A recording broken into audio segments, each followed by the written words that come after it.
আৰু এইটো গৈ গৈ ইমানটো হৈছে কাৰ বিষয় আৰু মোৰ এটা সপোন থাকে আৰু আপোনাৰ এটা সপোন থাকে সকলোৰে এটা সপোন বাইকখন কিনাৰ পিছত আৰু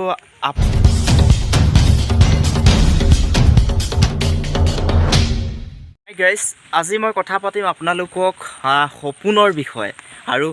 মোৰ এটা সপোন থাকে আৰু আপোনাৰ এটা সপোন থাকে সকলোৰে এটা সপোন থাকে আৰু সেই সপোনবোৰ পূৰাবলৈ আৰু কি কৰে মানুহে আৰু তাকেই কথা পাতিম আৰু আমাৰ এইফালে খুব এতিয়া বৰষুণ দি আছে বৰ্তমান মই জাপি এটা লৈ লৈছোঁ আৰু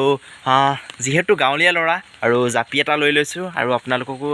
জাপি দেখুৱাওঁ আৰু বহুত দিন হ'ল চাগে আপোনালোকেও জাপি দেখি নাই পোৱা আৰু এইটোহে হ'ল আমাৰ গাঁৱলীয়া পৰিৱেশৰ মাজত আৰু এতিয়া পথাৰত যদি যায় আপুনি আৰু এনেকুৱা এটা জাপি লৈ লোৱা হয় আৰু তাৰপিছত ঘূৰিয়া এনেকৈ কৈ গৰুক হাল চাল বোৱা হয়। এতিয়া আমি কথাটো হ'ল এতিয়া মানে আমাৰ ঘৰখন আৰু বাঁহৰ হৈ আছে আৰু আমি ভাবিম আৰু আমাৰ ঘৰখন কেনেকৈ পকা কৰোঁ মানে পকাৰ কেনেকৈ বনাওঁ আৰু তাৰ চেষ্টা কৰি চেষ্টাৰ ফলত ঘৰখন পকাৰ হৈ গ'ল বাৰু। তাৰপিছত আপোনালোকৰ মনত আৰু এটা সপোন আহিলে আৰু সেই সপোনটো কি হ'ল শুনক আৰু তাৰপিছত আপুনি আৰু এটা সপোন পূৰা কৰিলে মই বাইক এখন লওঁ এতিয়া আৰু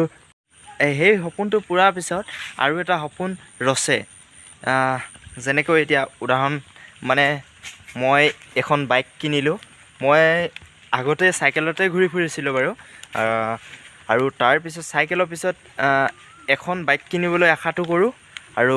তাৰপিছত বাইকখন অলৰেডি কিনা হৈ গ'ল গাড়ী এখন লওঁ। তাৰপিছত কি হ'ল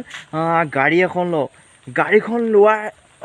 হৈ গ'ল আৰু বহুত কষ্টৰ ফলত গাড়ীখন ল'লোঁ আৰু গাড়ীখন লৈ মেলি অলৰেডি হৈ গ'ল। তাৰপিছত আৰু আপোনাৰ আকৌ এটা সপোন আহিব নেক্সট এনেকৈ সপোন আপোনাৰ নিজৰ সকলোৰে এনেকুৱা হয় না আপোনালোকে এবাৰ ভাবক আৰু নিজৰ সপোনবোৰ সকলোৱে পোৱাওক আৰু নিজৰ সপোন সকলোৰে থাকে এটা আৰু নিজৰ সপোনসমূহ পূৰা সকলোৱে কষ্ট কৰক।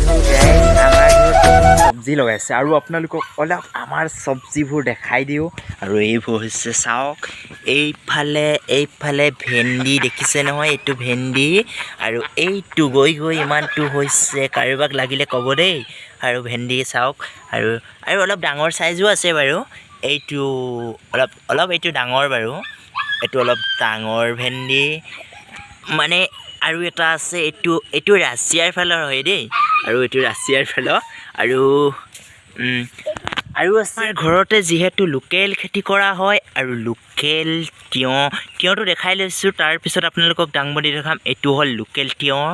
আৰু এতিয়া আপোনালোকক দাংবডি দেখাইছোঁ। এয়াই হ'ল আমাৰ ঘৰত নিজেই কৰা খেতি আৰু দাংবডি বাৰী আৰু তিয়ঁহৰ বাৰী চাওক